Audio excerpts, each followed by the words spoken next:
llega a suceder algo. Entonces ya estamos grabando. Ahorita voy a compartir entonces nuevamente nuestra pizarra. Entonces, lo que hemos dicho entonces es que vamos a ocuparnos del sujeto, ¿vale?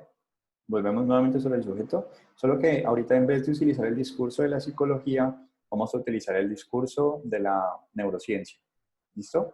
¿Qué es un discurso? Un discurso es una narrativa. O sea, una narrativa tiene, por lo tanto, pues un sentido. O sea, tiene lógica para nosotros. Tiene, por lo tanto, un inicio, un desarrollo y un final. Tiene la posibilidad, entonces, de brindarnos, pues, predecir, explicar, comprender, narrarnos y narrar lo que va a suceder desde un uso de unas palabras muy particulares, muy específicas, que hacen parte de una comunidad. Entonces, la comunidad que vamos a tomar para hablar acerca de este sujeto ahorita va a ser la comunidad de la neurociencia. Entonces, dentro de esa comunidad, nosotros hablamos de algunos términos que quizás suenan un poco raros, ¿no? Un poco confusos, un poco como que no me significan nada, eh, pero no por ello los podemos olvidar. Entonces, vamos a reconocer, así como hacíamos el término de rompecabezas, entonces haciendo ese símil, vamos a empezar a ver cuáles son esas piezas que necesitamos para empezar a armar ese rompecabezas, ¿vale? Entonces, la primera pieza es este sujeto, ¿listo? Este sujeto. A este sujeto, entonces, nosotros lo habíamos hablado desde la estética y desde la verdad y desde la libertad. Ahorita voy a tomar entonces el discurso de la verdad. Y aquí voy a hacer un gran paréntesis.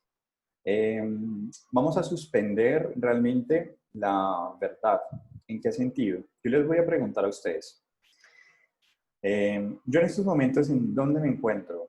Estoy delante de ustedes, estoy en el computador, estoy en su oído, porque me están escuchando ahí con un audífono, estoy en su cabeza.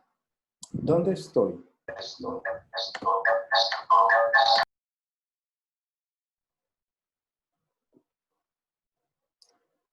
No es una pregunta retórica, o sea, realmente estoy esperando una respuesta. ¿Dónde estoy? En la mente. Todas las anteriores, ¿no? Sí, Mm, también estoy de Sí, acuerdo en con ella. todas. Ujú. Como que sí, toda hace parte de un todo. en todas. Bueno, hay que comprometerse con... Pero, o sea, igualmente el profesor no es un ser omnisciente ni omnipresente, ¿no? No puede estar en todos lados al mismo tiempo. Ujú. Depende, es relativo. No, Ok, pues yo pienso que una cosa es como lo percibimos nosotros, pero realmente está en una habitación en su casa. ok, También. ok, ok. Bien. Bueno, entonces aquí vamos a ir precisando algunos elementos que nos brinda la neurociencia para entender a este sujeto. Y porque entonces nosotros no podemos hablar exclusivamente de un discurso de, de verdad tal cual, es decir, existe la verdad, sino que, porque tendríamos entonces que decir que cada una de las respuestas que ustedes dan, si existe una sola verdad, significaría entonces que o estoy en mi habitación, o estoy en su cabeza, o estoy, pero no puedo estar en todas partes como respuestas verdaderas. Una verdad, por lo tanto, vamos a entender que realmente no hay una verdad. Y entonces, ¿qué sí hay? Y aquí es importante entender que el discurso de la neurociencia nos lleva a resolver una situación también de principio de realidad, ¿no? En términos de que si la neurociencia nos dice, ustedes, por ejemplo, ¿Han escuchado, por ejemplo, cuando Gustavo Cerati tuvo este accidente cerebrovascular y tuvieron que preguntarle a su familia si lo desconectaban o no? Eh, Nunca le preguntaron a Gustavo si querían que lo desconectaran. ¿Eso qué significa? Que hubo algo que perdió Gustavo que dejó de ser sujeto. Es decir, se dejó de pensar que él pensaba y que él sentía. Perdió esa condición de un organismo que puede dar cuenta de sí mismo, ¿no? Y entonces, cuando nosotros estamos en este momento diciendo, bueno, ¿dónde estamos ubicados? ¿En dónde estamos existiendo? El discurso de la neurociencia lo que nos empieza a decir es, número uno, que cuando nuestro cerebro se afecta, ¿vale? Sea por una lesión, sea porque me caí, sea porque me dispararon, sea porque iba en el carro y me accidenté, un accidente vial, eh, o sea porque me dieron un golpe, un puño, etcétera, y hubo traumatismo craneoencefálico, lesión de mi cabeza, eh, pierdo mi condición de sujeto. Algo cambia en mi comportamiento, cambia mi mente de alguna forma. ¿Vamos bien? Entonces las causas de ese cambio pueden ser lesiones que afectan mi cerebro o también pueden ser enfermedades que afectan mi cerebro. ¿Bien?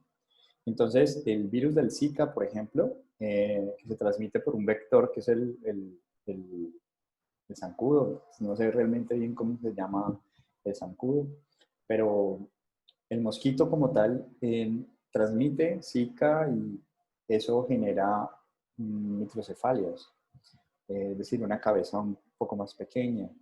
Eh,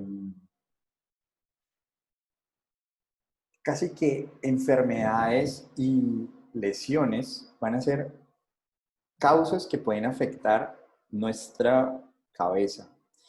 ¿Y por qué es tan importante entonces nuestra cabeza?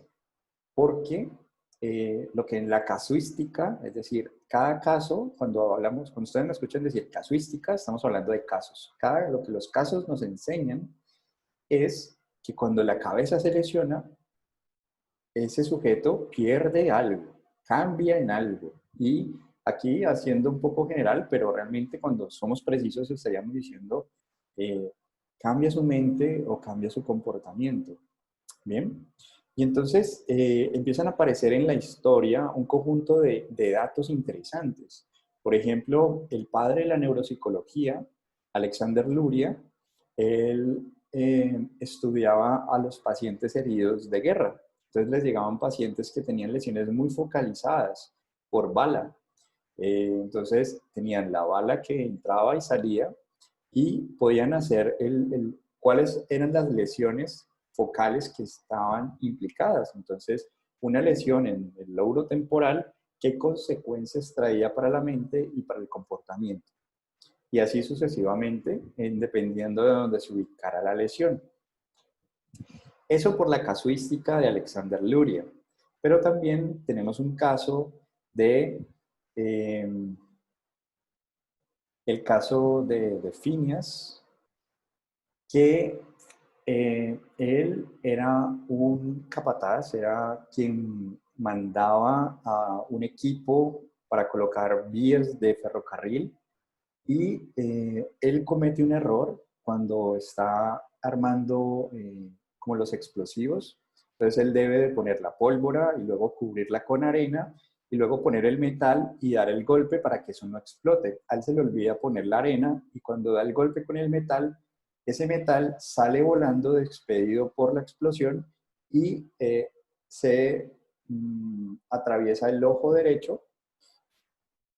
Él queda vivo, no muere, bueno, valga la redundancia, y el médico que lo trata hace unas anotaciones clínicas muy interesantes. Él empieza a registrar todos los cambios en el comportamiento.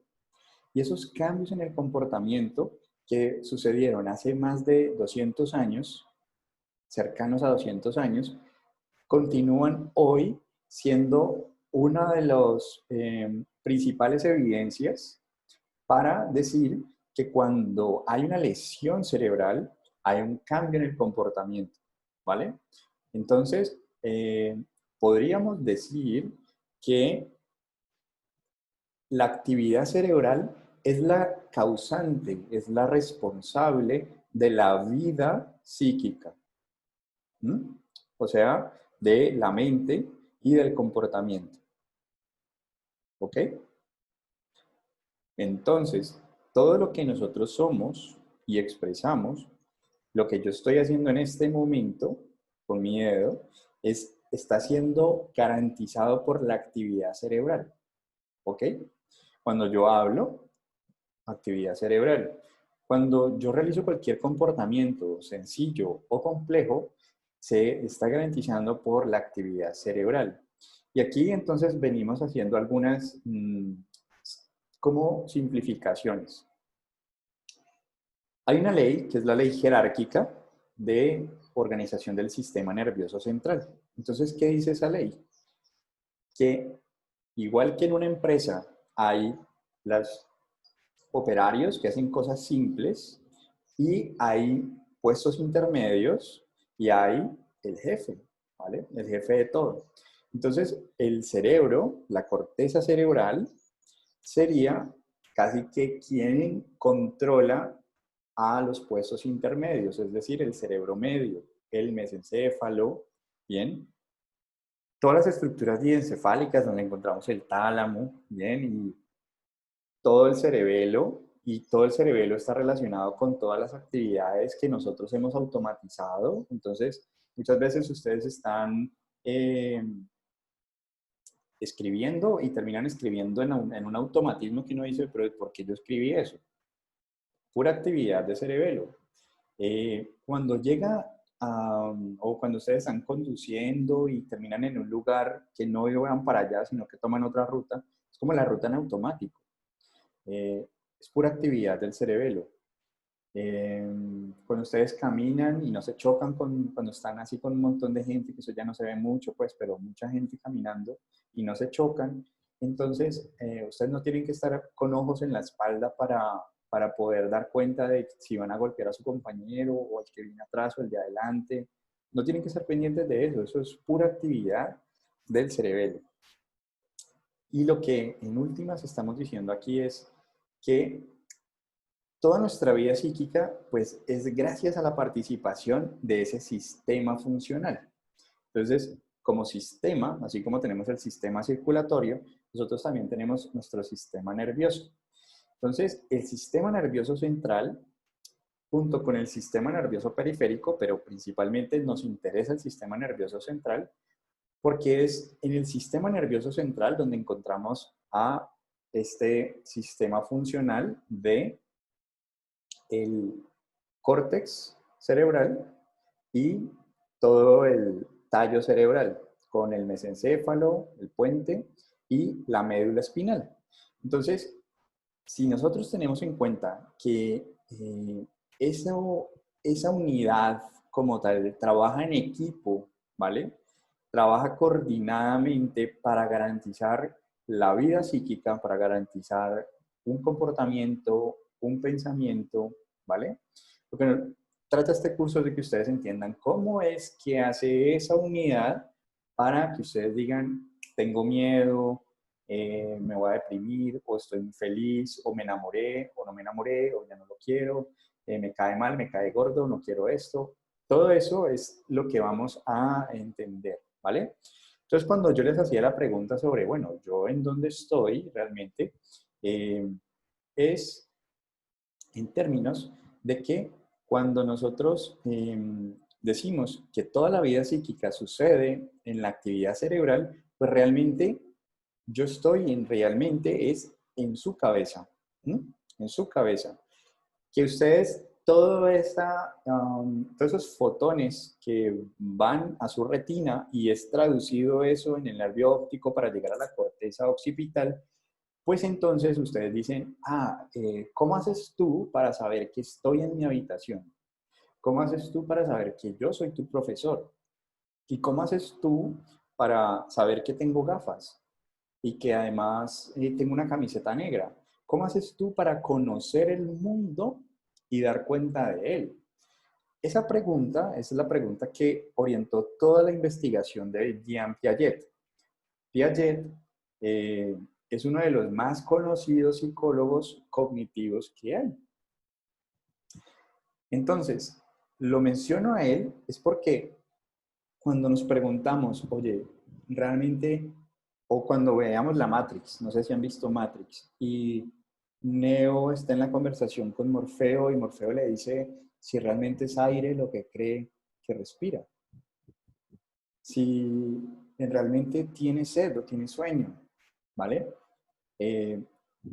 Porque realmente nosotros no podemos acceder directamente al mundo sino a través de nuestro sistema nervioso periférico, es decir, nuestros sentidos, la piel, los ojos, ¿vale? A través de los 5 y de los 5 sentidos podemos acceder al mundo y miren el movimiento que estoy haciendo con mis manos, o sea, no es gratuito. El proceso es aferente, ingresa información y esa información que ingresa se procesa y hago este movimiento para que no se le olvide, o sea, lo ideal es que ustedes estuvieran haciendo lo mismo que yo, ¿no? Hicieran esto, aferente, procesamiento y respuesta eferente, ¿vale? Ese es el mecanismo en el que operamos, como un circuito neuronal. Entonces, ese circuito neuronal tiene una neurona que recepciona la información, que va a la médula espinal, y de la médula espinal va normalmente al tálamo, segunda neurona, y del tálamo a corteza cerebral. ¿Bien? Y de regreso en la misma ruta se sigue, ¿vale? Entonces, ¿qué estamos en estos momentos diciendo? Que el mundo que les rodea, todo lo que están viendo a su alrededor, lo que leen, lo que escuchan, absolutamente todo, realmente es una representación que su cerebro hace de lo que está pasando. Entonces hemos dicho varias cosas y entonces no quiero como acelerarme mucho, sino ir como lento pero seguro. Entonces, vamos a recapitular. Para estudiar este sujeto vamos a encender un foco, una perspectiva, que es la perspectiva de la neurociencia. Y la neurociencia entonces es un discurso que está posicionado no en el ámbito de lo estético, sino en el ámbito de la verdad. Y cuando entramos a la verdad, hemos puesto en tensión la verdad porque la misma neurociencia reconoce que no se puede acceder completamente a la verdad. Y entonces, ¿cómo sustituyen ese concepto de verdad? Ese concepto de verdad se sustituye, entonces para que lo incluyan en su vocabulario, ya no vamos a decir verdad. O sea, cuando ustedes estén hablando con alguien, mira, ¿quién tiene la verdad? No, no hay una verdad, ¿vale? No hay una verdad. Pero ¿qué sí hay entonces?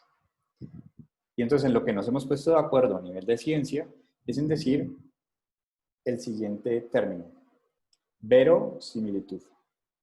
¿Lo han escuchado antes? Verosimilitud.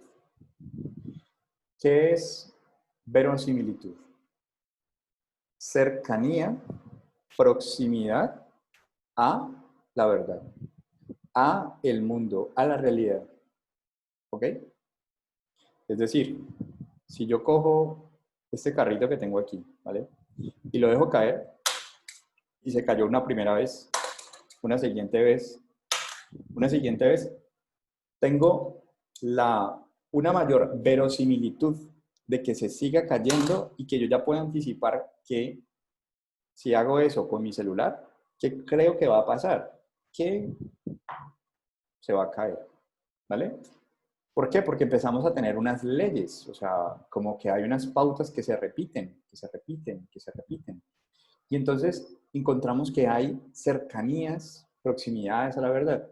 Entonces, no sé si, como vi que están surgiendo muchos programas de Netflix y demás, eh, hay unos documentales que en este momento están sugiriendo, por ejemplo, que nosotros no vivimos en un mundo redondo, sino que la Tierra es plana, ¿ok? Entonces uno dice, ¿cómo así? O sea, ¿vale? Entonces, ¿qué vamos a encontrarnos siempre, siempre, siempre? Con el discurso de la verosimilitud, que es el discurso de la ciencia. Pruébame, convénceme y yo te creeré. Convénceme. Entonces, la labor del psicólogo trata de construir una posición para convencer al otro de que tiene una situación como una categoría de diagnóstico, ¿vale? Que se llama depresión o que se llama como quieran que se llame, ¿vale? A partir de unas pruebas psicológicas. ¿Qué es una prueba? Es una evidencia psicológica. O sea, tengo este dato basado en la mejor evidencia disponible, es decir, apliqué los instrumentos que tenía que aplicar y según esos instrumentos, estos son los datos que tengo. Con estos datos, entonces, puedo afirmar que tengo una mayor probabilidad de acercarme a lo que te está pasando, porque reconozco que no tengo la verdad. Pero fíjense lo interesante de esto, porque tenemos que asumir, no como un acto de fe, o sea, no es un asunto de voy a ciegamente confiar en lo que yo estoy diciéndoles en este momento, sino que realmente las preguntas que mueven a la ciencia, ¿vale? Las preguntas que los van a movilizar a ustedes también cuando empiecen en o ya los están movilizando, es tratar de comprender qué es lo que pasa y por qué pasa lo que está pasando, ¿no? ¿Por qué hace esto esta persona y por qué piensa de esta manera? Y los que se vieron fragmentados quedarán diciendo, ¿será que hay personas así? Y cosas que nos bombardean de inquietudes relacionadas con cómo nosotros como psicólogos podemos dar respuesta a ello. Entonces, en la física, digamos, está la teoría de que hay una materia negra o materia oscura. Y sobre eso se está trabajando, ¿vale? Para tratar de demostrar que está la materia oscura, que existe la materia oscura. Pero también puede ser resultado de hacer ciencia el hecho de dar cuenta de que no existe la materia oscura. Y entonces tiene que surgir una nueva teoría, una nueva explicación. Entonces, antes, en el oscurantismo, medioevo, en la época de los griegos, las explicaciones que teníamos sobre los fenómenos del mundo, de la vida, de por qué unas personas se comportaban de una forma o de otra, se basaban principalmente en explicaciones, en primer lugar, mirando al universo. Entonces, los griegos miraban a las constelaciones como los caballeros del zodiaco y entonces decían, ok, está la luna nueva, debe ser por acción de la luna nueva que se está comportando, vamos a esperar, ¿vale? Que cambie la luna y simplemente cambiará. O es acción de un dios. Los dioses quieren que tú tengas lo que estás teniendo, ¿vale? Y van en esa línea. Pero solo cuando empiezan a aparecer estos casos, como el de Phineas, como el de Alexander Luria, ¿vale? Que empiezan a documentar cómo cuando se lesiona el cerebro cambia la actividad mental, cambia la vida, ¿no? Es que tenemos la evidencia para decir, bueno, si tienes una mejor evidencia que esta, muéstramela, porque no he encontrado una mejor evidencia hasta el momento, entonces me quedaría con que hay que cuidar el cerebro porque todo está sucediendo en el cerebro. Toda la actividad, por más compleja, por más que yo en estos momentos no la pueda explicar, porque la ciencia también tiene sus límites, no lo sabe todo, entendemos que funciona en el cerebro, pero todavía no sabemos muy bien los mecanismos, ¿vale?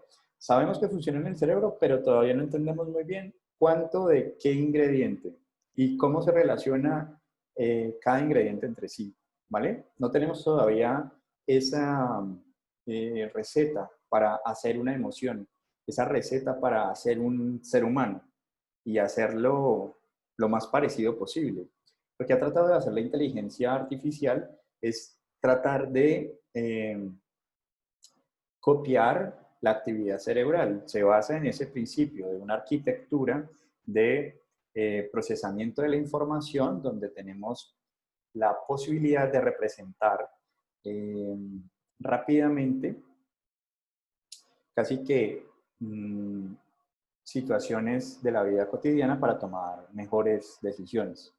Pero antes de todo eso, lo que quiero como indicarles a ustedes es, en el estudio del sujeto, ese estudio del sujeto lo ubicamos entonces desde esa óptica de la verosimilitud. Entonces vamos a tomar en la óptica de la verosimilitud que hay algunas disciplinas, ¿vale? Algunas ciencias que para poder ser ciencia se tienen que ubicar en ese discurso. Se tienen que ubicar en ese discurso. Es decir, en el discurso de la evidencia. En el discurso de, bueno, ¿cuántas veces has lanzado el carrito y cuántos resultados positivos has tenido? 3 de 3. Lo lancé 3 veces y las 3 veces se cayó. Por lo tanto, hay mayor probabilidad de que el carrito se caiga. Que eso luego se llama ley de la gravedad. ¿Bien? Pero en el fondo, lo que hacemos como psicólogos es tratar de estudiar la mente, estudiar el comportamiento de esa misma manera, aplicando métodos. Profe, ¿Sí? qué pena para intervenir. Dale, dale.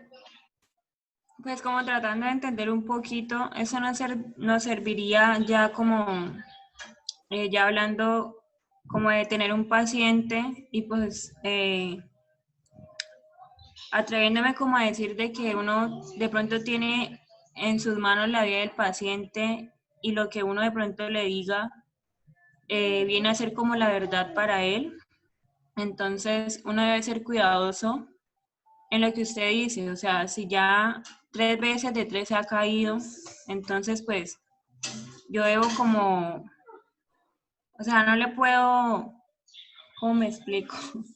No, te entiendo. Tener cuidado, o sea, eso que tú estás planteando lo plantea Michel Foucault y lo plantea en términos de que todo saber, ¿vale? Todo saber, el saber psicológico, el saber científico, el saber de las disciplinas, acarrea un poder.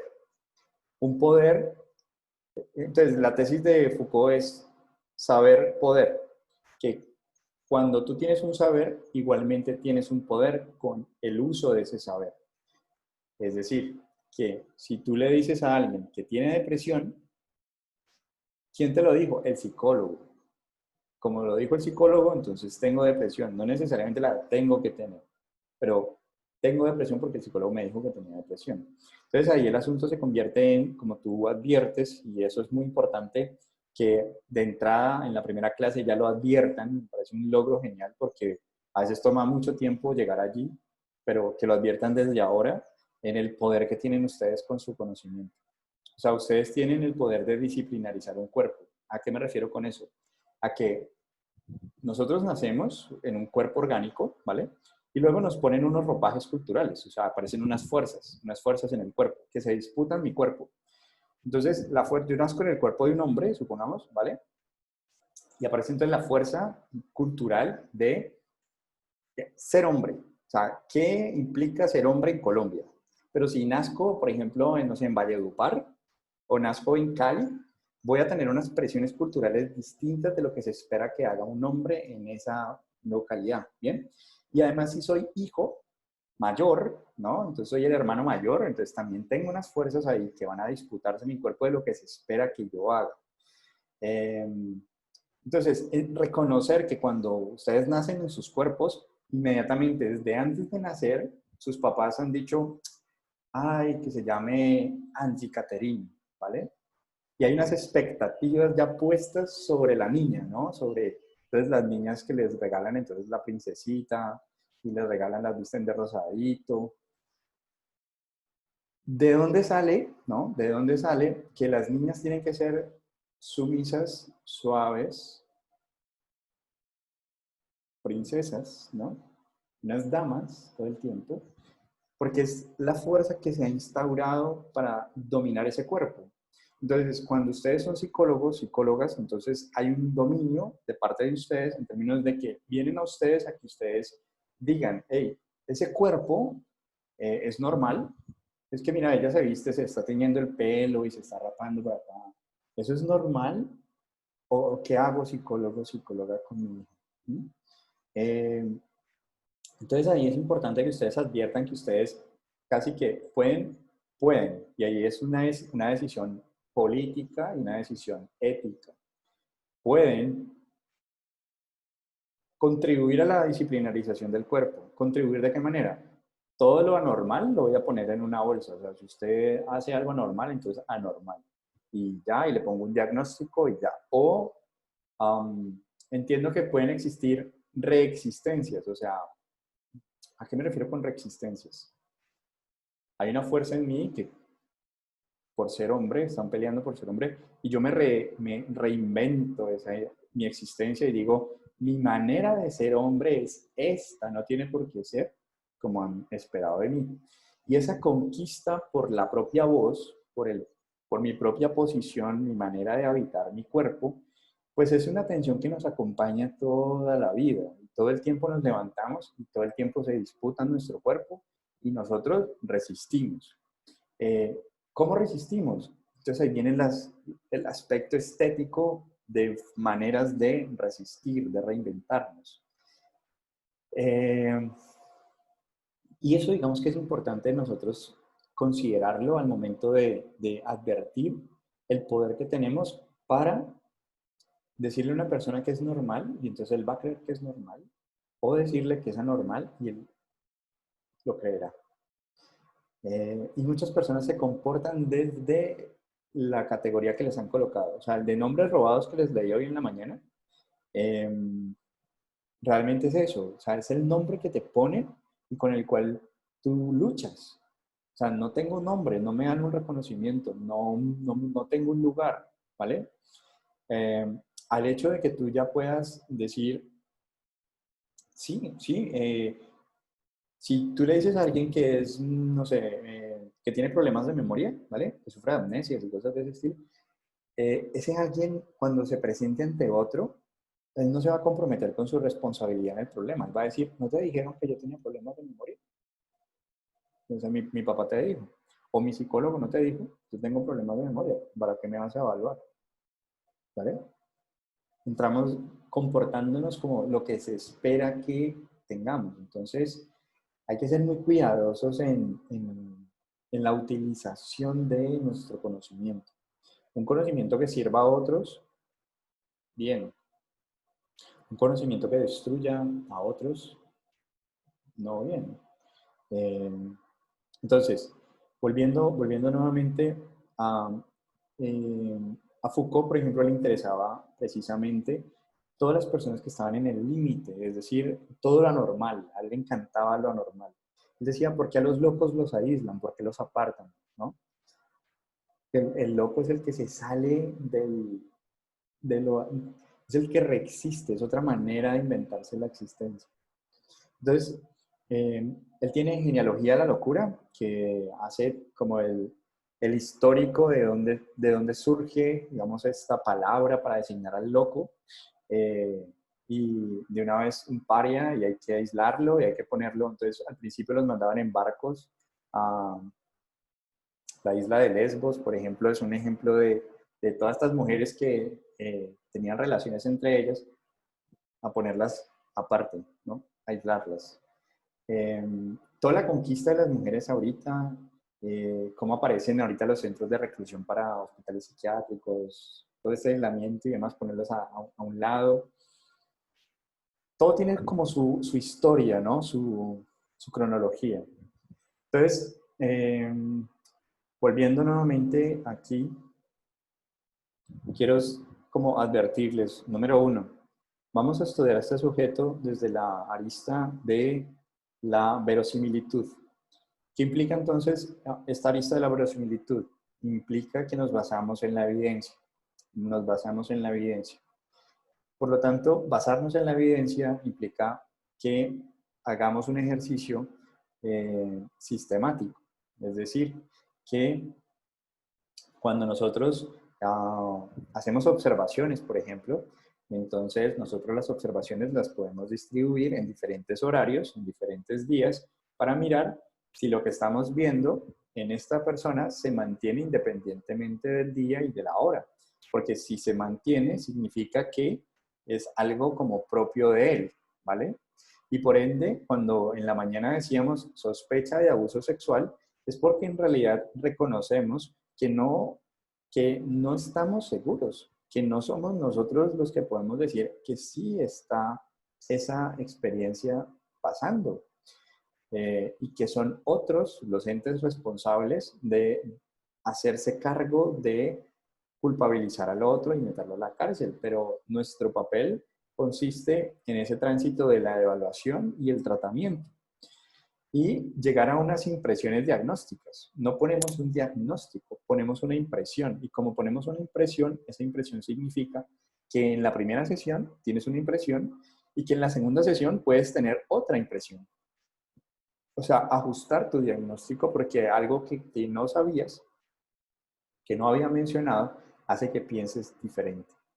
O puede que el diagnóstico se mantenga, ¿vale? Entonces, reconocer que cuando estamos en el discurso de la verosimilitud, estamos basándonos en evidencias, evidencias que provienen entonces de buenas fuentes. ¿Y cuáles son esas buenas fuentes? Entonces, hablábamos ahorita de los métodos de evaluación y los métodos de diagnóstico. Los métodos de evaluación, normalmente que nosotros como psicólogos utilizamos, pues son la entrevista y son la observación y prácticamente nuestro sentido de la vista y la escucha, muy poco el de hablar, porque solo preguntamos cuando nos quedan dudas respecto a algún tema en particular para profundizar, pero principalmente nos focalizamos en eso. Ahora, yo no lo puedo saber todo con la entrevista ni con la observación, entonces utilizamos unos instrumentos de evaluación, o sea, unos métodos de evaluación complementarios, que lo que hacen es apoyar nuestras impresiones. O sea, el otro, yo creo que tiene un problema de memoria, pues voy a utilizar un instrumento para evaluar su memoria. Y entonces verifico que efectivamente lo que yo constaté en la entrevista y dato número 1, entrevista. Dato número 2, instrumento. Hay dos aplicaciones, las dos dicen lo mismo, pero si dicen cosas diferentes, yo no puedo decir que tiene un problema de memoria.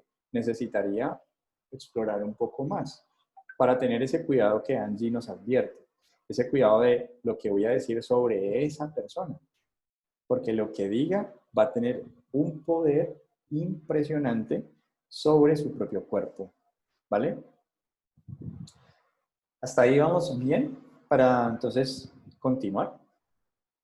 O sea, verde, amarillo, rojo. Yo estoy verde. Verde, profe. Bien, listo. Verde, profe. Dale, por aquí preguntan, como en la canción, ahí no sé a qué se referencia ahí, y si es parecido al efecto placebo. Ah, bueno, vamos a dar cuenta de que me gustaría que, no sé si todos tienen Netflix, si lo tienen, que puedan ver un documental que se llama Hell.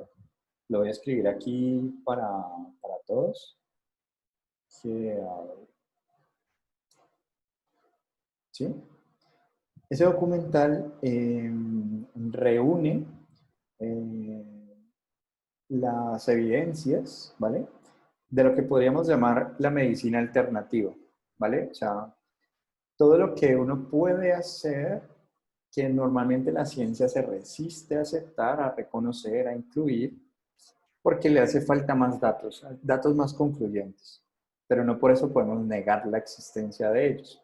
Entonces, como les decía en la mañana, algunas personas dicen, préndame una velita, y la velita resulta que tiene efecto. ¿Y tiene efecto por qué? Porque la persona cree que eso le ayuda a sentirse mejor. Y lo más importante es que al reconocer que la persona, como todo lo que está rodeada, lo que le está pasando, lo que siente, si siente calor, si siente frío, todo lo que percibe está modulado por sí mismo. Es decir, depende de sí mismo. Ustedes nunca se van a poner de acuerdo en si tenemos calor, tenemos el mismo calor. Algunos lo van a percibir más caliente, otros menos caliente. Solo para hablar de una cosa tan objetiva como puede ser el calor. Pero si nos vamos a, ¿te gustó la película o te gustó el café? Pues mucho más. ¿Y te gusta esa chica o no te gusta esa chica? Pues mucho más aún. Las variabilidades van a ser mucho más amplias y en espiral casi que creciente, ¿no? Cada vez más complejas. Porque como estamos entre seres humanos, esa interacción lleva a que cada uno interprete de una forma distinta lo que el otro acaba de decir. Y hay un diálogo, un intercambio. Entonces, con esto lo que quiero señalar es que vean a este documental, o sea, la tarea, digamos, para la siguiente sería revisar este documental de Hell, como para que entendamos un poco cómo es la mecánica que tiene este asunto de poder decir, por ejemplo, si por ejemplo tú estás en una sala de urgencias y te dicen, mira, acaba de ingresar un niño que se tiró de un segundo piso y se desprendió la médula espinal y es el hermano mayor de un grupo de hermanitos y entonces todos los hermanitos están llorando y llamen al psicólogo y hable con la mamá y tal, ¿cómo los calmas? Entonces tú dices, ¿yo qué hago? O sea, ¿qué puedo hacer? Y a veces el hecho es, a veces es, mira, tómate esto, que esto te va a hacer sentir bien. Y eso que le estás dando puede ser una cucharadita de Dolex pediátrico. Y tómate lo que te va a hacer sentir bien. Y los niños se lo toman y se calman. Entonces uno podría decir, no, qué mal procedimiento, qué buen procedimiento. Realmente no importa, lo que nos importa es el efecto que tiene. Si el efecto que tiene es la mejoría del paciente, bien.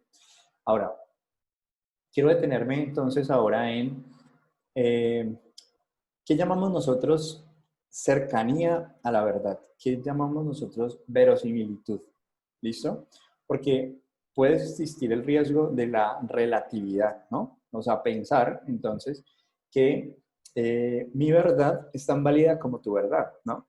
Y realmente no es así.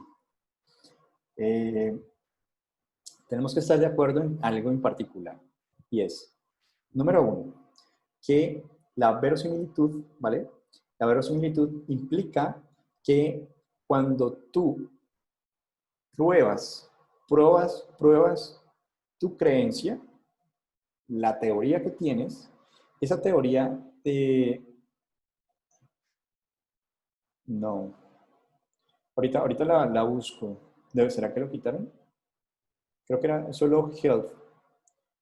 Bueno, igual ahorita busco. Es que Isabela me dice que así, que no le aparece el del documental. Entonces, sí, yo pruebo mi creencia, pruebo mi teoría. Y esa teoría resulta que, supongamos, ¿vale? Pongámonos en esta situación. Hay que cruzar un puente. Ese puente tiene unas... Ah, ok. ¿Será esa? Yo creo entonces que es esa que tú dices, Manuela. Here. Yo creo que es esa.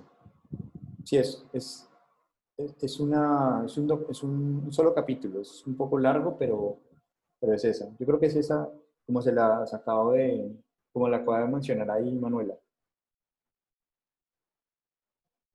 Sí, ajá, es ese, Hell. El de Gianmarcos también, ese. Aparece Hell. Bueno, es que sí, mucha cosa y ahí me confundí. Entonces es sin la H. PH, Hell. Y sí, ese es, listo.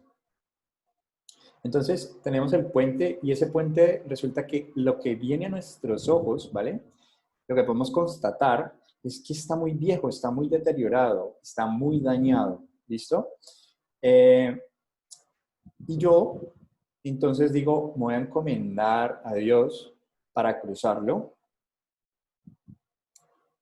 Persona A con esa idea.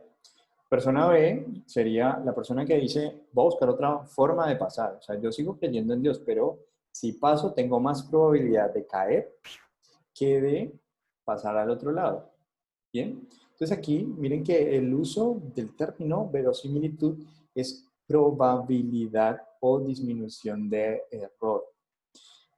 En este asunto del puente lo que está en riesgo es la muerte, ¿vale? Entonces, ¿qué crees tú que va a pasar? ¿Qué mayores probabilidades crees que va a suceder? Entonces volvemos al ejemplo del carrito. Por una vez que el carrito no caiga, por más que esté ya la teoría de que sí, que la ley, que eso cae, pero si una sola vez esto no cae, vale la pena estudiarlo, ¿bien? Entonces, aquí el asunto es mantenernos con esta actitud respecto a la vida. O sea, si bien somos científicos, ¿vale? Pero no por eso tenemos que perder el sentido de maravilla, ¿no? Como el asombro por la vida y lo que está sucediendo. Entonces, nosotros estamos y utilizamos lo que nos enseñaron en la universidad. Entonces, voy, tengo un paciente con depresión, hago esto, entonces funciona, perfecto.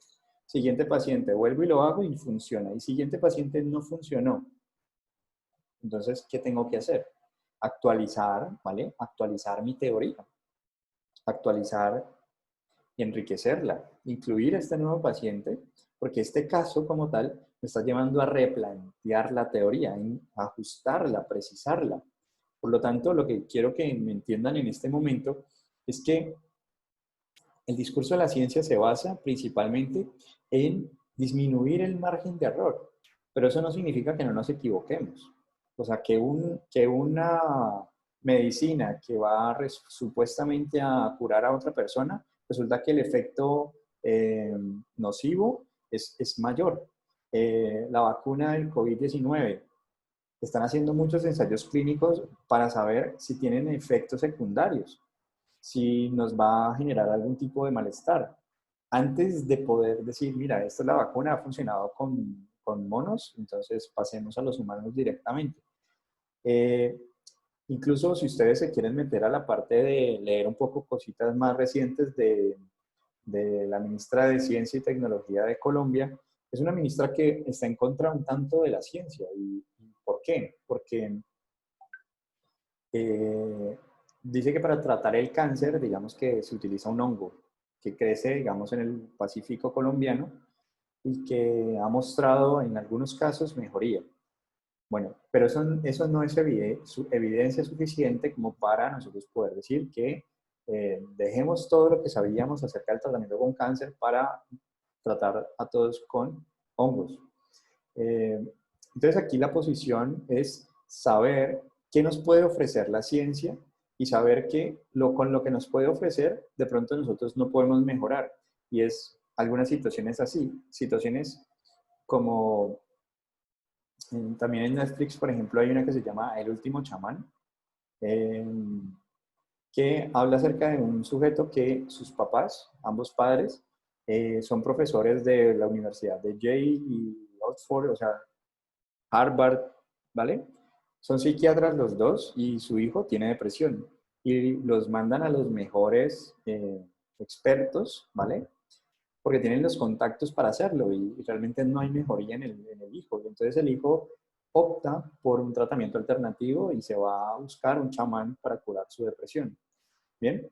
Y ese documental trata de eso, ¿vale? Trata de eso. Entonces, ¿qué les quiero decir con todo esto? Que nosotros vamos a adoptar una posición de ciencia en términos de decir, bueno, yo voy a abordar a este sujeto desde el discurso de tratar de disminuir al máximo el margen de error. O sea, voy a tratar de equivocarme lo menos posible con cada persona que intervenga. ¿Listo? Reconociendo que no tengo la última palabra, número uno. Reconociendo también que lo que me enseñan en la universidad es para que utilice los mejores instrumentos, los mejores métodos. ¿Bien?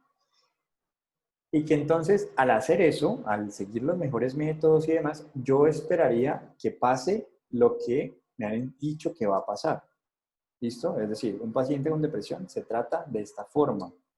Un paciente en crisis se maneja de esta forma. ¿Listo? Pero eso no nos garantiza que funcione. ¿Listo? O sea, lo más importante en este momento que se quiten de la cabeza es que vienen a la universidad y van a aprender psicología y va a funcionar el 100% de las veces. Todo el tiempo es un asunto constructivo. Entonces, ¿qué funciona? Claro, de lo contrario no seríamos populares, o sea, no vendrían a buscar psicólogos, ¿vale? No tendríamos ya un lugar y la ley y todos nos incluyen en cualquier procedimiento de salud. Atención de desastres, debe haber un psicólogo. Cuidados de fin de la vida, psicólogo. O sea, estamos en varios escenarios y nos lo hemos ganado a pulso, o sea, a pulso literal. No ha sido fácil, pero ya nos hemos posicionado para hablar de mente, para hablar de comportamiento desde una óptica de la ciencia. Entonces, cuando reconocemos eso, pues percibo también que entonces nuestra labor es, bueno, ¿cuál es entonces el mejor procedimiento? ¿Cuál es entonces la mejor estrategia? Y aquí entonces, de una vez, los invito y las invito a que pongan en su hábito, ¿vale? En su hábito, por lo menos leer ciencia. O sea, leer ciencia, ¿a qué me refiero? Leer en su área de conocimiento, en psicología. Entonces, revisen lo más reciente, lo que se está publicando, lo más reciente. ¿Para qué? Para que yo entienda, por ejemplo, yo les pongo esto para que se hagan una idea. Miren, yo cuando empecé mis estudios, cuando vi neuroanatomía, ¿vale? Yo la vi en el 2003, en el segundo semestre del 2003, ¿bien? Y ahí me dijeron que las neuronas no se regeneraban. Es decir, si te muere una neurona, ya, no hay nada que hacer, ¿vale? Y resulta que años más tarde, cuando me empiezo a dar clases, estudiar y todo lo demás, empiezo a tomar cursos gratuitos que también les recomiendo que tomen para los que hablan inglés o entienden inglés. Hay cursos gratuitos online muy buenos, gratis. Entonces ahí, ¿qué les quiero decir? Que años después, esa creencia, esa evidencia que existía, surgió una mejor forma de estudiarla. Entonces, no significa que lo que sabíamos estuviera mal, ¿vale? Sino que para el momento en el que estábamos, para el 2003, los instrumentos de evaluación que teníamos para ese momento no habían detectado que las neuronas se regeneraban. ¿Bien? Pero con mejores métodos, con mejores instrumentos, sabemos más. Y más ahora cuando hay un proyecto Cerebro, que gran parte del Producto Interno Bruto de Estados Unidos se está destinando a la investigación de cerebro.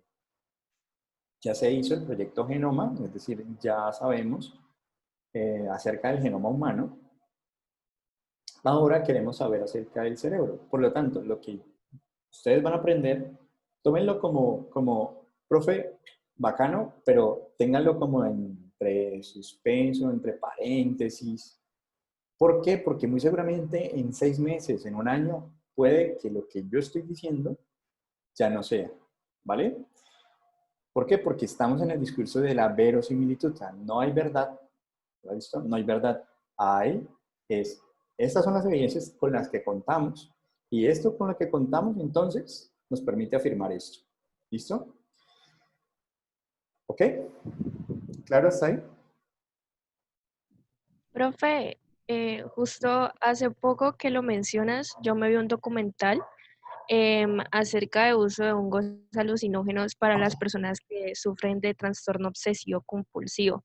No sé bien cómo es que se llama, dimetiltriptamina, creo, no recuerdo, DMT, que esos hongos eran como muy beneficiosos con DMT, entonces podían ser consumidos y ocupar como los espacios que que dejó la patología.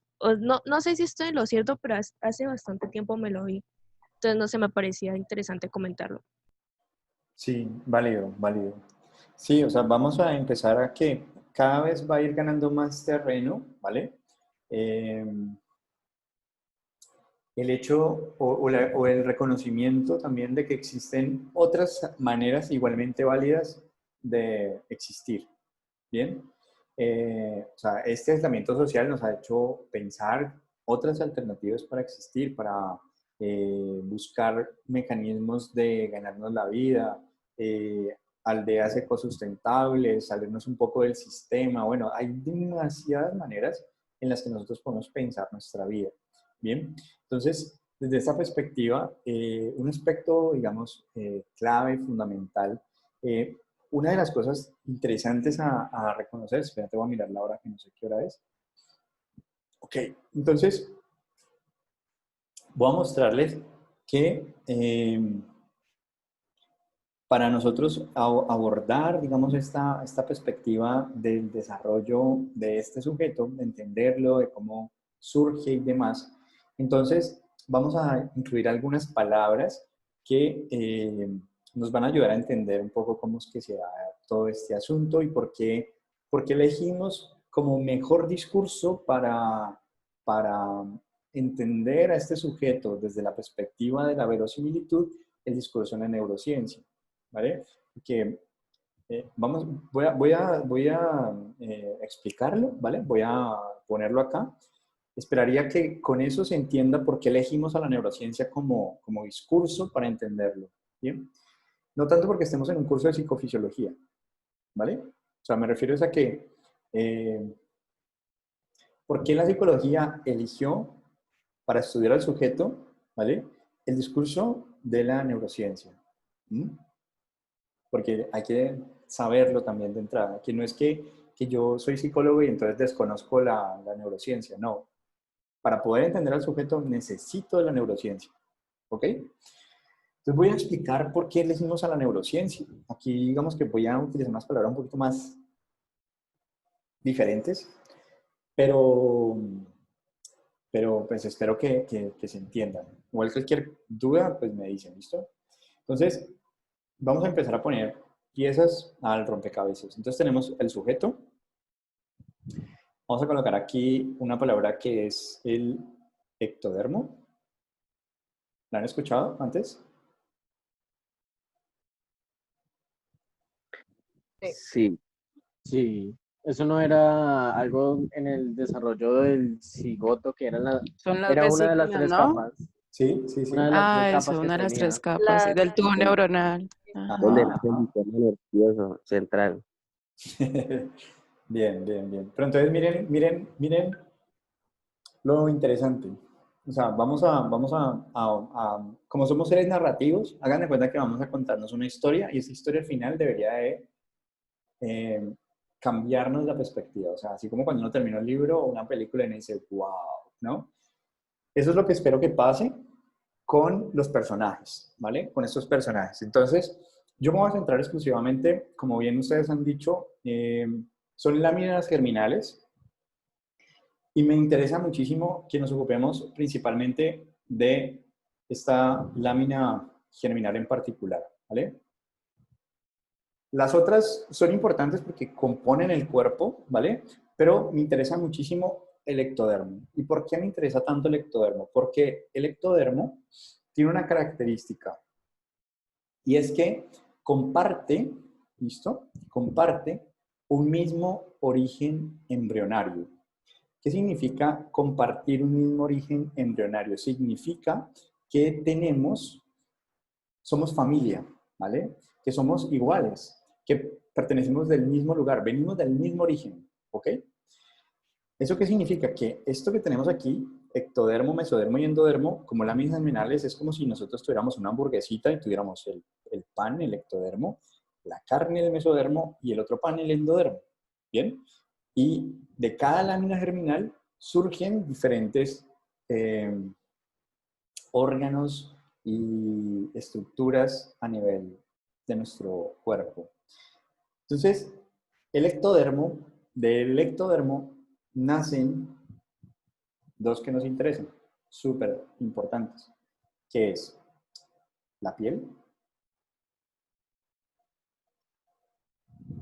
¿Y qué más nace ahí? Sistema nervioso. Exacto. Como nace el sistema nervioso central, pues vamos a poner al personaje principal. ¿Listo? Entonces tenemos piel y cerebro, como surgen del mismo origen embrionario. Y ustedes dirán, profe, no me ha cambiado la vida. Eso que se acaba de decir. Entonces vamos para allá, vamos para allá. ¿Qué significa entonces que la piel y el cerebro surjan del mismo lugar? Pues significa entonces que la piel es un cerebro expuesto. Significa entonces que sus ojos, su nariz, ¿vale? El oído interno, todo lo demás, es cerebro expuesto. La lengua, cerebro expuesto. Y entonces uno dirá, bueno, pero profe, si usted me está diciendo ahorita, ¿no? Que somos actividad cerebral, o sea, somos lo que este personaje hace, sobre este personaje hace, entonces significa que todo lo que le pase a la piel, ¿vale? Todo lo que le sucede a mi piel es lo que yo le estoy haciendo a mi cerebro. ¿Eso qué significa? Que si yo trato mi piel de esta forma, entonces con la representación que está haciendo mi cerebro, la construcción de ese sujeto tiene esta característica, diferente a una construcción distinta, donde a esta piel le ha pasado no caricias, no cosas bonitas, ¿vale? Y entonces en esta línea lo que estamos diciendo es que ese cerebro, las unidades que componen a este cerebro, son unidades que llamamos neuronas, ¿cierto? El cerebro realmente está compuesto de neuronas. Esas neuronas, cuando se comunican entre sí con otras neuronas, lo que llamamos a esa comunicación es el proceso de sinapsis, ¿vale? Por lo tanto, la sinapsis biológica, la sinapsis que sucede al interior del cerebro, es muy similar a el hecho cuando nosotros estamos cuando íbamos en el mío y eso estaba súper lleno, y así están todas las neuronas en el cerebro, muy apretujadas, pero ahí no hay sinapsis aún. Hay sinapsis cuando alguien nos toca, ¿vale? Cuando alguien sin querer o queriendo nos acaricia en contra de nuestra voluntad en el mío, nos saca algo del bolsillo, ¿vale? Ahí en ese momento yo me tocó, hay una sinapsis, hay un intercambio entre una neurona y otra neurona. A ese proceso es el proceso de sinapsis biológica, ¿ok? Y entonces, esa sinapsis biológica, como tal, a esa relación entre las neuronas, que llamaremos sinapsis biológica, pero luego la vamos a precisar más, surge con base en la experiencia que se ha tenido a través de la piel. Entonces, voy a casi que a ponerlo un tanto más claro.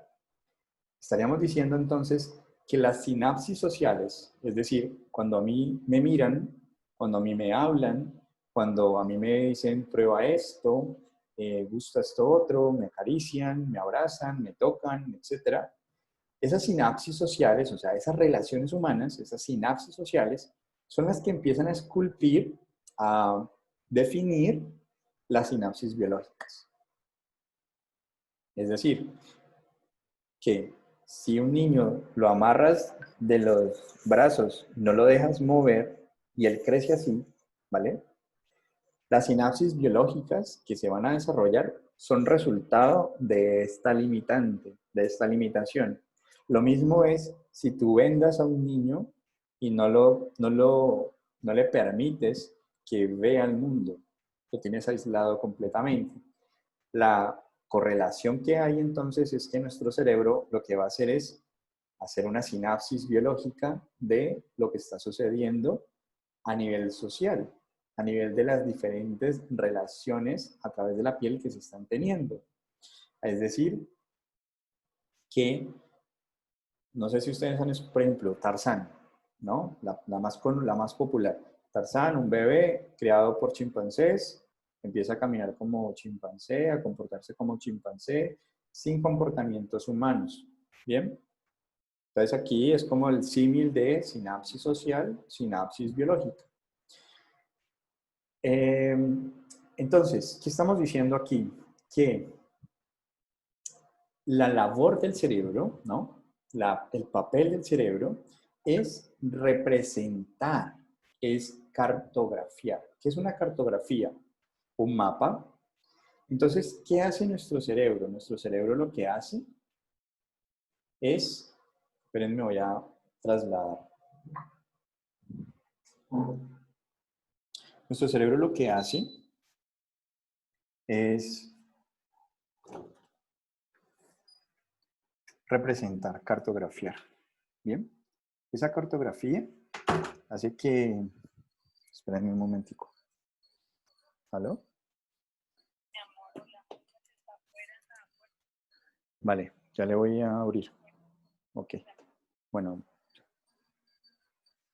Bueno. Hola. Bueno. Vale.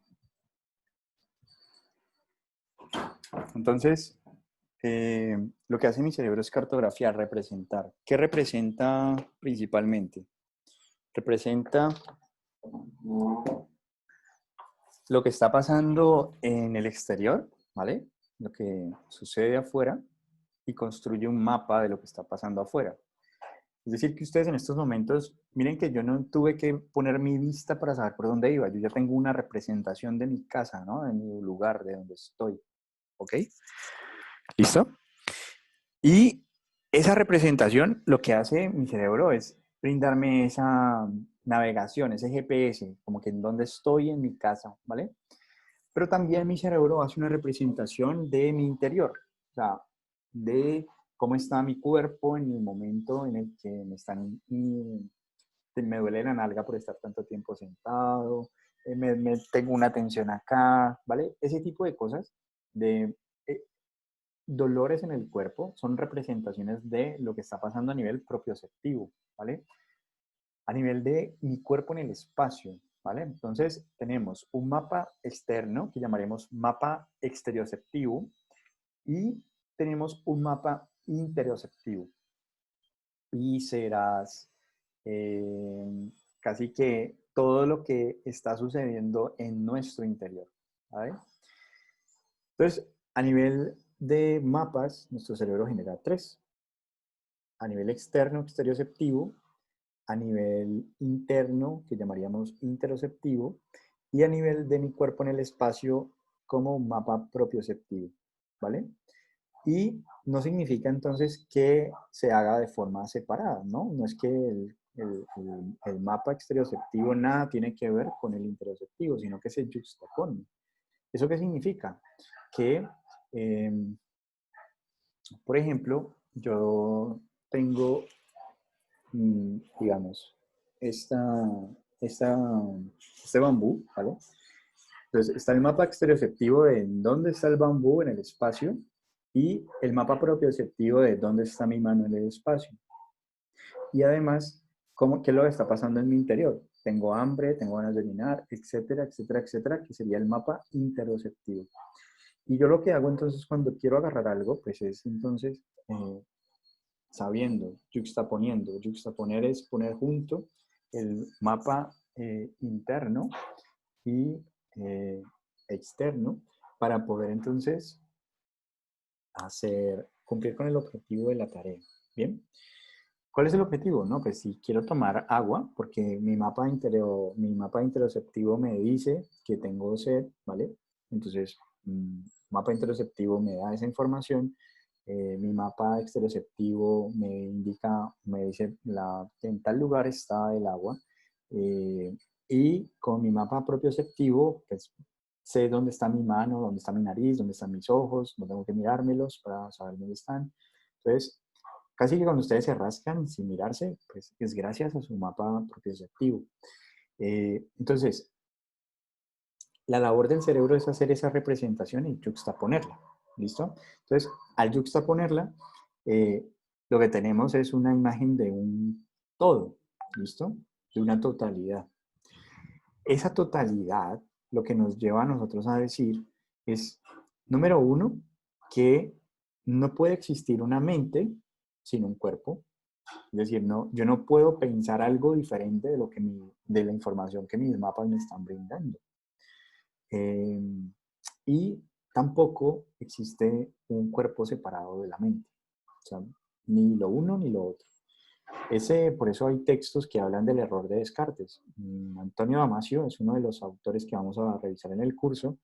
Es el que empieza a proponer esta tesis del error de separar el cuerpo y la mente.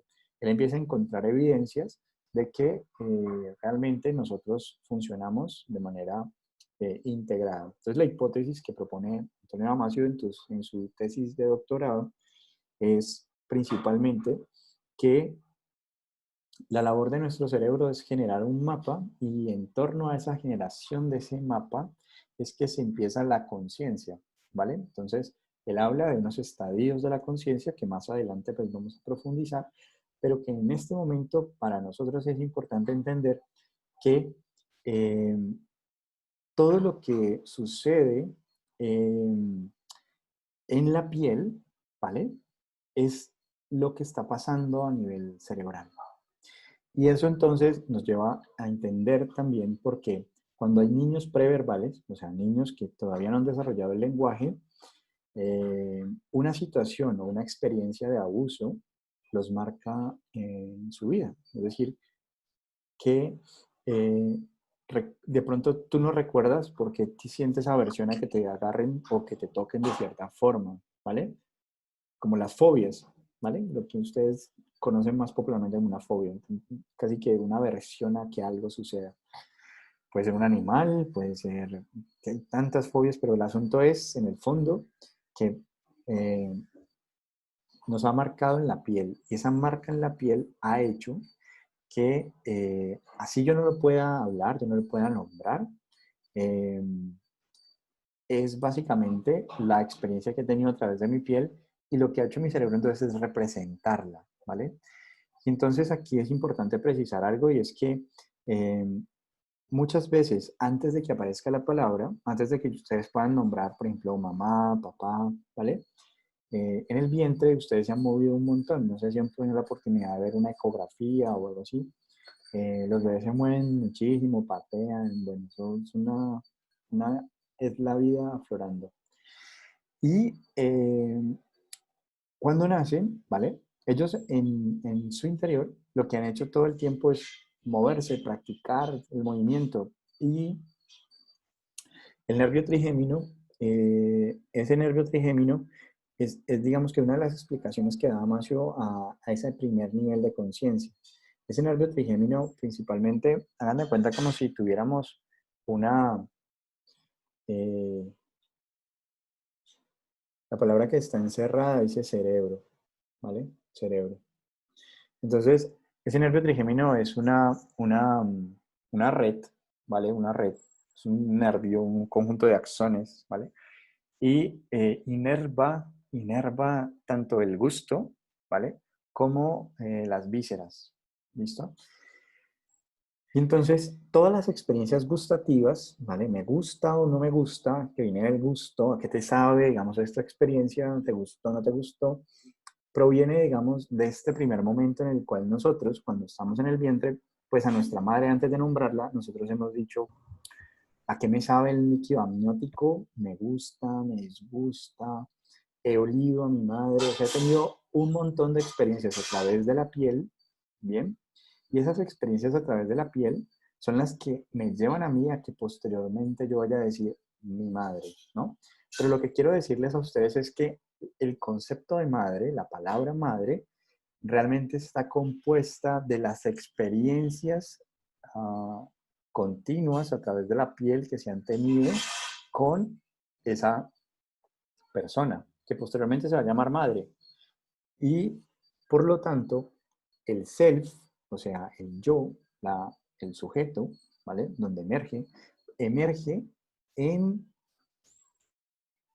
base o con base a las experiencias que a través de la piel se han vivido. Es decir, yo soy lo que soy por las experiencias que he tenido. Por ende, la variabilidad entre los sujetos, que a ti te guste el rock y a mí la salsa, ¿vale? Depende en gran medida del conjunto de experiencias que hemos tenido a través de la piel. Y por lo tanto, dejamos de pensar en la luna y las estrellas, en los dioses y en Dios para explicar por qué una persona se enferma o por qué una persona está sana, y pasamos a poner el foco en la experiencia. Es decir, que el estudio de la mente y el comportamiento realmente es el estudio de la experiencia de la persona y lo que a través de la piel ha vivido. ¿Y qué podemos llamar experiencia? No todo puede ser llamado experiencia. Es decir, en este momento hay muchas cosas pasando a su alrededor, pero no todas llegan a su conciencia, no todas son experiencias, no todas los toca.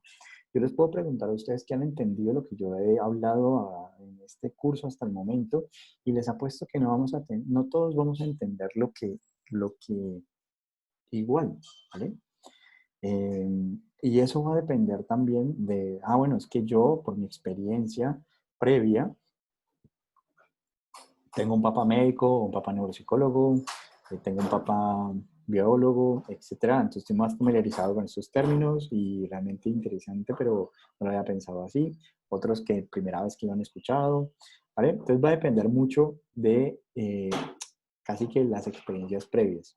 Entonces, por ende, lo interesante de esto es que nuestro cerebro hace una sinapsis biológica de esa experiencia social que se ha tenido. Y esa sinapsis biológica es lo que nosotros llamaríamos el self, ¿no? O sea, yo soy sujeto en tanto tengo una actividad cerebral. Pero cuando la pierdo esa actividad cerebral, dejo de ser sujeto. Es decir, Gustavo Cerati, estado de coma, no hay actividad cerebral, entonces no hay sujeto. Entonces le pregunto a la familia. Entonces, si yo tengo actividad biológica, o sea, sinapsis biológicas, significa entonces, que aquí voy a bajarle la velocidad, me aceleré, las sinapsis biológicas implican entonces que un bebé que ha sido víctima de abuso, por ejemplo, tiene unas sinapsis biológicas, es decir, un self que se ha construido a partir de experiencias dolorosas. Es como si le dijéramos al bebé, al niño, que es a través del dolor que él puede ser él mismo. Y entonces, ¿uno puede cambiar las sinapsis biológicas? Obviamente que sí. De lo contrario, no habría cabida para la intervención. Además, existe un concepto, que es el concepto de plasticidad cerebral, que describe cómo el cerebro es plástico, es decir, cambia. ¿Cambia en función de qué? Pues si tú haces reiterativamente lo mismo, pues no necesitas crear nuevas sinapsis biológicas, nuevas rutas, ¿vale? Pero si tú empiezas a aprender inglés y además tocar guitarra y además aprender otro idioma y además empiezas a tomar otros cursos de otras cosas muy variadas, vas a tener diferentes vías, diferentes sinapsis biológicas, porque son las que estás en este momento te están atravesando, o sea, han dejado huella. Entonces, ¿qué llamaríamos experiencia? Aquello que deja huella, aquello que, por más que quisiera, no puedo olvidar. O sea, en estos momentos, supongamos que estuviéramos en un frío muy alto, digamos que pudiéramos poner menos 2 grados. Por más que ustedes me quieran prestar atención, su cuerpo les va a estar mandando unas señales muy fuertes de que tienen frío. Y eso va a ser parte de su experiencia. Y si ustedes no hacen algo al respecto, es la configuración de por qué son como son. Entonces algunos empiezan a dar explicaciones del tipo que los que son de clima cálido pues son más agresivos, más violentos, son más irascibles porque están todo el tiempo al límite, y otros los que son de clima frío son más calmados, más tranquilos. Pero realmente lo que quiero señalar con esto no es tanto las variabilidades, digamos, de alturas, de lugares como tal, sino que reconozcamos que, número uno, la experiencia a través de la piel es como nuestro objeto. O sea, ¿qué experiencia le estoy dando al otro? Entonces, cuando tú estás en consulta con el otro, es preguntarte, ¿yo qué experiencia le estoy dando al otro para que su sinapsis biológica pueda buscar o cambiar, ¿no? Cambiar. Porque si sigo haciendo lo que vengo haciendo, va a seguir siendo igual la sinapsis, va a seguir en el mismo proceso. Entonces, desde esta perspectiva, pues, uno es reconocer que ustedes tienen esa posibilidad de influir cuando intencionan un proceso terapéutico, influir sobre este proceso de cambio. O sea, todo el tiempo estamos en proceso de adaptación, todo el tiempo. Es decir, ustedes en estos momentos están adaptándose, están mutando, son X-Men, básicamente. Están marcando cuáles son los genes que van a pasar a la siguiente generación porque consideran que son valiosos y los marcan en función de los intercambios que están sucediendo en el cotidiano. Hay unas condiciones que hasta el momento pues quiero como cerrar un poco como el tema, es diciéndoles entender que cada uno tiene una posición diferente y que la tiene no porque sea terco, porque le quiera llevar la contraria, sino que son las experiencias que a través de su piel, o sea, su historia a través de la piel, y que su cuerpo ha atravesado, lo que lleva a cuestas, lo que explica por qué piensa de esa manera, por qué habla de esa manera, por qué actúa de esa forma, ¿bien? Y entonces eso nos pone pues en este lugar de compartir y decir, bueno, de las sinapsis sociales a las sinapsis biológicas. Súper importante. ¿Sí? Voy a ver si me hago... No. ¿Se escucha mucho?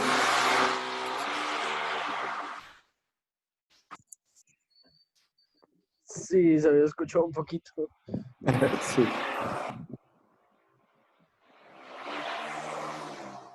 Vamos a hacer placa. Bueno.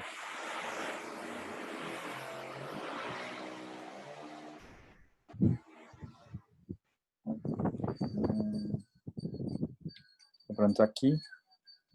Bueno. Creo que ya voy a cerrar aquí. A ver. Sí.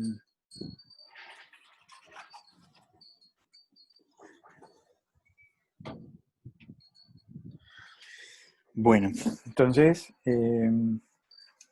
eso en esencia es como la idea como que quería, como objetivo dejar el día de hoy como clara. O sea, que para estudiar al sujeto necesitamos el discurso de la neurociencia y lo necesitamos porque nos da esta explicación. O sea, nos dice, mire, surgimos del ectodermo, ahí no hay, o sea, todos estamos de acuerdo en que el cerebro y la piel surgen del ectodermo. Lo que los datos nos están diciendo actualmente es que el nervio trigémino recolecta la información primaria de todas las experiencias viscerales, o sea, todo lo que se gusta y demás, y entonces hay placer o displacer, y entonces se empieza a generar una primera conciencia de esto que estoy sintiendo en mi cuerpo me gusta y lo sigo haciendo o no me gusta y lo dejo de hacer. Y empiezo entonces a marcar, digamos que una pauta, ¿no? Una manera de decir, me gusta más este tipo de experiencias, me disgustan estas experiencias. Y en esa lógica, entonces, cuando los niños nacen, pues aparece el olfato, o sea, la acción como primer elemento. Entonces reptan y buscan el seno materno y empiezan a, a nutrirse. Entonces, ese proceso, digamos, a través de la piel, lo que van palpando, el calor de la madre, entonces algunas han experimentado esto, o sea, el niño canguro, el niño que está recién nacidito y hay que cuidarlo y que sienta el corazoncito y que eso ayuda a que se recuperen más rápidamente. Todo eso son como experiencias a través de la piel que le están diciendo a ese cerebro que está en un lugar seguro, o sea, que puede vivir, que lo están cuidando. Y por ende, no importa si hay lenguaje o no hay lenguaje, no importa, porque realmente estamos construyendo el sentido de lo que tendrá esa palabra posteriormente a partir del conjunto de experiencias que hemos tenido, que hemos recolectado. Entonces, todas las experiencias a través de la piel, todo lo que nos pasa, y aquí con piel estamos diciendo todos los sentidos, ¿vale? Vista, oído, gusto, olfato, tacto, es lo que en últimas lleva a que yo tome una postura, una posición como sujeto. O sea, consciente, ¿vale? Consciente de mi cuerpo, de esas mapas que hablábamos. Entonces, para que cuando vayan a entender las diferentes posiciones, entiendan que hay variabilidad, y esa variabilidad se da principalmente por este asunto de que no todos hemos tenido las mismas experiencias, ¿vale? Entonces, hasta este momento, esta es como la idea. Esto obviamente pues tiene mucho más para hablar, pero en particular me interesa si les quedó claro, si tienen alguna pregunta de esto, ¿vale? Profe, ¿Sí? una preguntita. ¿Puedes repetir, porfa, lo que es hipnosis social? Digamos que si yo te dijera, ¿tú cómo lo podrías decir? ¿Cómo creerías que es? Bueno, esto es a ver, lo anoté así, pero no estoy demasiado segura y es como nosotros encajamos con la sociedad, ¿no? Entonces, como, no, como nuestro cerebro pues ve alrededor o identifica alrededor. Ujú. Que ahí como para precisar, las sinapsis sociales siempre serán todas aquellas experiencias que te está dando el otro. Ese otro lo podemos llamar como el medio ambiente, o un otro ser humano, ¿vale? Entonces, no es lo mismo, digamos, un niño que crece viendo televisión todo el tiempo a un niño que crece todo el tiempo interactuando con sus hermanos, que lo dejan gatear libremente, que puede comer tierra si quiere, ¿vale? Que si se quiere ensuciar, se ensucie. Es decir, todo lo social vamos a incluir ahí a medio ambiente, todo lo externo al sujeto, todo lo externo, digamos, al cuerpo, y que es en este intercambio. Por ejemplo, aquí me está dando el sol, un resto, y entonces yo soy consciente de ese calorcito, pero me gusta. Puede que otra persona diga, no, no me gusta. Da igual, el asunto es cómo nosotros, en este momento, la experiencia que me está dando este momento a mí, está haciendo que yo sea de una manera. Es decir, que esta experiencia para mí sea placentera, que el viento, que lo que está sonando, que el calorcito del sol, me lleve a decir, todas estas son experiencias sociales que yo deliberadamente elijo para que mi sinapsis biológica diga que, por ejemplo, soy una persona que le gusta la naturaleza, ¿vale? Entonces, eso es interesante porque te lleva a decir, bueno, porque hay personas que les gusta la naturaleza y otras personas que no les gusta. ¿Qué experiencias han tenido previas? ¿Vale? Pero eso ya depende más como de la hipnosis biológica, ¿no? Claro, es que Creer. nosotros, aquí lo interesante de esto es que no es que suceda como que ¿qué fue primero? ¿La sinapsis biológica o la sinapsis social? Realmente suceden de manera simultánea. Es decir, el cerebro tiene una disposición innata, ¿vale? Hay un innatismo en términos de decir, por ejemplo, cuáles neuronas son del lóbulo frontal, dónde van a ir los ojos, que tengas pulgares oponibles, o sea, que tengas estos pulgarcitos, que ese tipo de elementos, que camines erguida, bueno, todo ese tipo, que gatees, por ejemplo, no es capricho evolutivo. Todos esos elementos hacen parte, digamos, del bagaje de tu ADN, de que seas un Homo sapiens sapiens, ¿vale? Ok. Pero en la relación con el otro, en el intercambio con el otro, cuando tú estás en el vientre, estás rodeándote de un entorno, ¿vale? De un entorno. Ese entorno con el del que te estás rodeando está esculpiendo tu sinapsis biológica. O sea, tu cerebro, en respuesta a lo que recibe, genera una representación, ¿vale? Y entonces, esa representación siempre va a ir generando rutas neuronales, sinapsis biológicas, Ok, entonces sería que nosotros formamos nuestra hipnosis biológica gracias a la hipnosis social. O sea, sería como así. Sí, tal O, cual, tal cual. ok, Tal ya tengo. Gracias, profe. Tal cual. Entonces, digamos que si tú, por ejemplo, dices, ay, es que yo normalmente tengo, no sé, ¿cómo hago para eh, estar más alegre? Pues entonces, ¿qué sinapsis sociales necesitas para estar más alegre? Rodéate de personas alegres. Escucha canciones alegres. Búscate chistes, ¿vale? O sea, puedes deliberadamente ponerte en una sinapsis biológica, ¿sí? Y esto es importante porque no es para que ustedes por debajeen la experiencia del otro, como que el otro está en crisis porque le terminó la novia y ustedes como están ya adoctrinados con esto, dicen, oh, pues no es para tanto, o sea, terminó ya, pero tú no sabes, ¿vale? La experiencia social que él ha construido de lo que significa para él su novia, ¿vale? Él no sé si el proyecto que tenía era casarse, si se enamora con mucha facilidad, o sea, hay muchas variables en juego que, que nos llevan entonces a decir, bueno, tenemos la cerrada, o sea, lo que esto nos debe animar a nosotros es a entender la subjetividad, o sea, entender la variabilidad del otro, y dos, a reconocer nuestra propia responsabilidad en nuestros comportamientos y en nuestros estados de ánimo. ¿Mm? O sea, si tú estás triste en este momento, revisa qué es lo que has estado haciendo previo a estar triste y qué estás haciendo ahora. Pero basta, por ejemplo, hay estudios que demuestran que si, por ejemplo, tú te pones un lápiz aquí y sonríes, va a llegar un momento en el que, así no quieras, te vas a sentir mejor. Tu bioquímica, ¿vale? O sea, tu cuerpo, si tú te pones en una posición triste, vas a empezar a sentirte mal, a pensar también así y viceversa. Entonces, tú puedes cambiar simplemente con utilizar tu cuerpo, posición, respiración. Entonces, me siento ansioso, entonces respira profundo.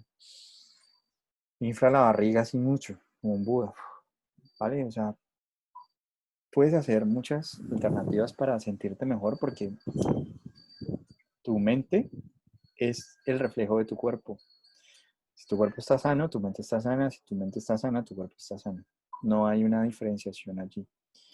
¿Vale? Entonces, las sinapsis sociales, vamos a incluirlas como todas estas experiencias que podemos leer. O sea, podemos incluso predecir un niño que es criado de determinada manera, bajo estas normas, bajo estos patrones, estos programas, este tipo de experiencias. O sea, ¿qué experiencias se le están proveyendo a estas personas? Un adolescente que crece sin un padre a un adolescente que crece con padre. Y así viceversa, viceversa, viceversa. O sea, ustedes, ¿qué es mejor, qué es peor? Normalmente, la lectura que nosotros vamos a hacer no es tanto como hacíamos ahorita en la mañana, el asunto moral de qué será lo correcto en este momento para mí desde esta perspectiva. Y va muy bien con lo que planteaba Juan Pablo al principio, y era que en el entorno está bien. Cuando en algunas culturas eruptar es señal de que está rico, y en otras culturas eruptar es una mala educación. Entonces, mm, tener presente que las experiencias sociales de las que nos hemos construido, y vamos a ver evidencias, o sea, vamos a seguir adelantándonos, vamos a ver experimentos reales de laboratorio, donde vamos a decir, ok, ya me queda mucho más claro cómo es que estamos esculpiendo estos cerebros desde un comienzo, ¿no? A partir de las experiencias sociales que le estamos brindando. Eh, entonces me gustaría que se llevaran esta idea, que esperaría que ya el ectodermo deje de ser como el ectodermo, sino que digan, ah, qué interesante, que tengan ese mismo origen embrionario, porque nos permite entender mejor al sujeto, explicar mejor al sujeto. ¿Listo? Vale, profe, gracias. Vale. ¿Qué más preguntas tienen? Bueno, igual ya faltan 5 minutos. Entonces, lo que vamos a hacer para la próxima es el documental Health, y les voy a enviar unas lecturas también para pueden buscar en internet, el libro se llama Y el cerebro creó al hombre, ¿vale?